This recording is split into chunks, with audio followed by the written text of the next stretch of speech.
और यूपी में माफिया और बदमाशों के आतंक का अंत हो रखा है। इसी सिलसिले में एक बार फिर से योगी की पुलिस ने बदमाशों पर कहर बरपाया है। प्रयागराज, गाजियाबाद और प्रतापगढ़ में पुलिस का सामना बदमाशों से हो गया। ये सारे बदमाश पुलिस की गोली लगने से घायल हो गए, जिन्हें गिरफ्तार अब कर लिया गया है।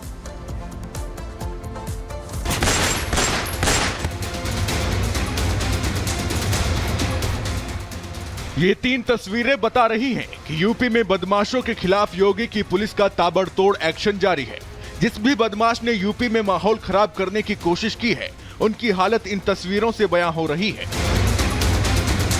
प्रयागराज, गाजियाबाद और प्रतापगढ़ में बदमाशों पर योगी की पुलिस का कहर टूटा है। पुलिस ने प्रयागराज के इस आरोपी को एनकाउंटर के बाद गिरफ्तार किया है। 4 अक्टूबर को इसने नाबालिग लड़की के साथ रेप किया था, साथ ही लड़की की हत्या कर दी थी। लड़की की लाश खेत में पड़ी मिली थी। तभी से पुलिस इस बदमाश की तलाश कर रही थी। पुलिस को खबर मिली थी कि हाईवे के पास आरोपी दिखा है। इसके बाद पुलिस मौके पर पहुंची। खुद को घिरा हुआ देख मुकेश ने पुलिस वालों पर फायरिंग कर दी और वहां से भागने लगा। जवाबी कार्रवाई में इसके पैर में गोली लगी है। उसके द्वारा तमंचे से पुलिस टीम पे फायर किया गया। जवाबी कार्रवाई में पुलिस द्वारा भी फायर किया गया, जहां पर उसके टांग में गोली लगी। उक्त अभियुक्त को गिरफ्तार कर जेल भेजा जाएगा तथा कठोर से कठोर विधिक कार्रवाई सुनिश्चित की जाएगी। गाजियाबाद में भी पुलिस की एक शातिर लुटेरे से मुठभेड़ हो गई। मुठभेड़ के दौरान लुटेरे के पैर में गोली लगी है। ये बदमाश आए दिन लूट स्नैचिंग की वारदातों को अंजाम देता था। के बाएं पैर में गोली लगी है तथा इसे तत्काल ही निकटस्थ हॉस्पिटल में एडमिट कराया गया, जहां ये उपचाराधीन है। पूछताछ में इसने अपना नाम विशाल पुत्र प्रेमचंद बताया है तथा इसका पूर्व का भी आपराधिक इतिहास रहा है। इसके कब्जे से एक अवैध तमंचा, कुछ कारतूस तथा सोने की एक डली बरामद हुई है।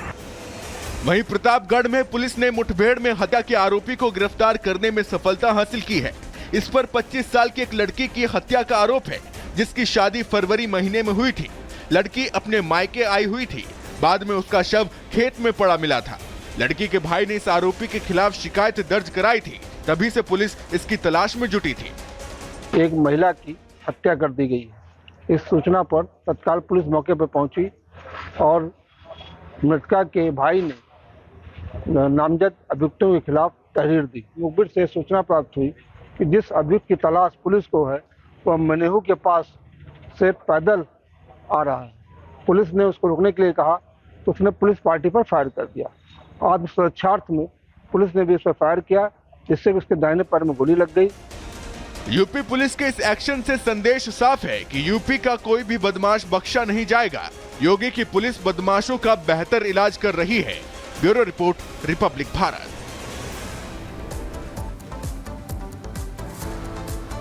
और खाने में थूकने की घटनाएं सामने आने के बाद यूपी की योगी सरकार और उत्तराखंड की धामी सरकार सख्त हो गई है। दोनों ही सरकारें कड़ा कानून इस पर लाने वाली हैं, जिससे थूक जिहादियों का पक्का हिसाब हो सके। एक रिपोर्ट आपको दिखाते हैं।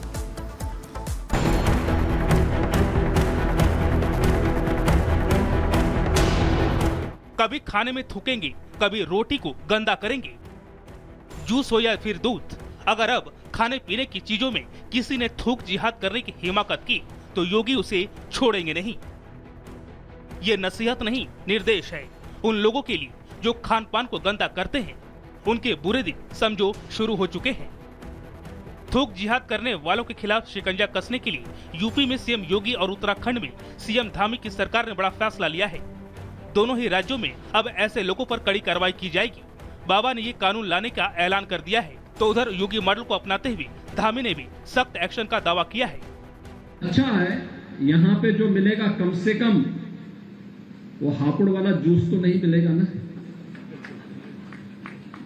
या थूक लगा करके वे रोटियां तो नहीं मिलेंगी, या तो शुद्ध मिलेगा जो भी मिलेगा। अभी भी समाज के अंदर कई रावणों का संहार करना बाकी है। हमारी उत्तराखंड की सरकार देव स्वरूप, उत्तराखंड के देव स्वरूप को, यहाँ के मूल स्वरूप को बनाए रखने के लिए पूरी तरह से प्रतिबद्ध है और संकल्पबद्ध है। थूक जिहाद के कलंक को भी देवभूमि की धरती से मिटाकर ही दम देंगे। यानी थूकने की हिमाकत करने वालों की अब खैर नहीं, उनका पक्का इलाज कानून के जरिए होगा।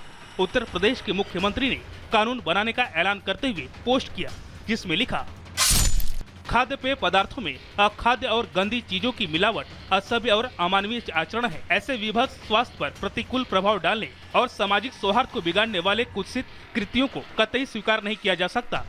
खाद्य पदार्थों की पवित्रता सुनिश्चित करने और सार्वजनिक व्यवस्था के बारे में उपभोक्ताओं में विश्वास बनाए रखने के लिए यूपी सरकार अति शीघ्र कठोर कानून लाने जा रही है।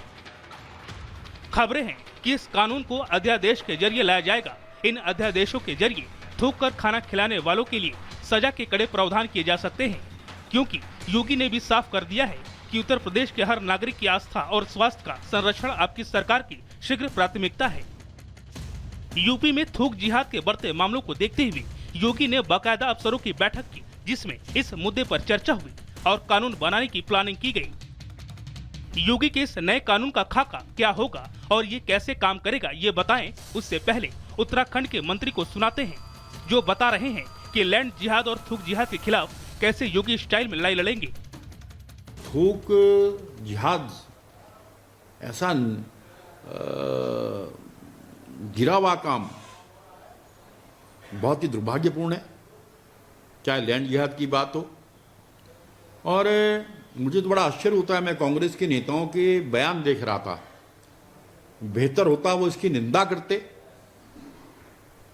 वह कहीं ना कहीं उनके बातों से लगता है वो उसके पक्ष में है, इसलिए उनकी भी जितना निंदा की जाए उतनी कम है।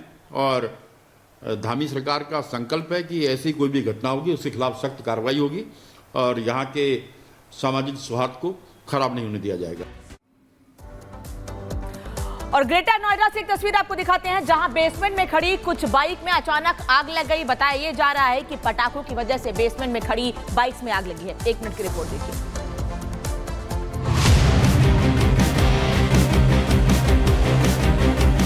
आग के तांडव की ये तस्वीरें ग्रेटर नोएडा वेस्ट के फ्यूजन होम्स सोसाइटी के बेसमेंट की हैं, जहां अचानक भीषण आग लग गई।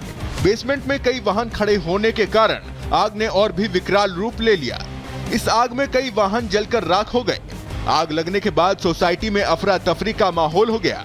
घटना की सूचना मिलते ही फायर ब्रिगेड की गाड़ियां मौके पर पहुंची और आग बुझाने में जुट गईं। कुछ ही देर में आग पर काबू पा लिया गया, जिससे एक बड़ा हादसा होते होते टल गया। बता दें कि जब बेसमेंट में आग लगने की खबर सोसाइटी के लोगों को मिली तो दहशत फैल गई। जब फायर ब्रिगेड को सूचना दी गई और दमकल टीम पहुंची तो उससे पहले ही आग पर काबू पा लिया गया था। फिलहाल आग लगने के कारण का खुलासा नहीं हो पाया है, लेकिन गनीमत रही कि इस हादसे में कोई जनहानि नहीं हुई है, वरना बड़ा हादसा हो सकता था। Bureau report, Republic Bharat. राजनीति, कला, संस्कृति का संगम, किसमें कितना है दम। उन्होंने राष्ट्र को भी कह दिया कि तुम जाओ। राष्ट्र प्रथम न होने का भी कोई विकल्प है। सबसे आगे होंगे हिंदुस्तान। राष्ट्र सर्वोपरि सम्मेलन 18 अक्टूबर सिर्फ रिपब्लिक भारत पर।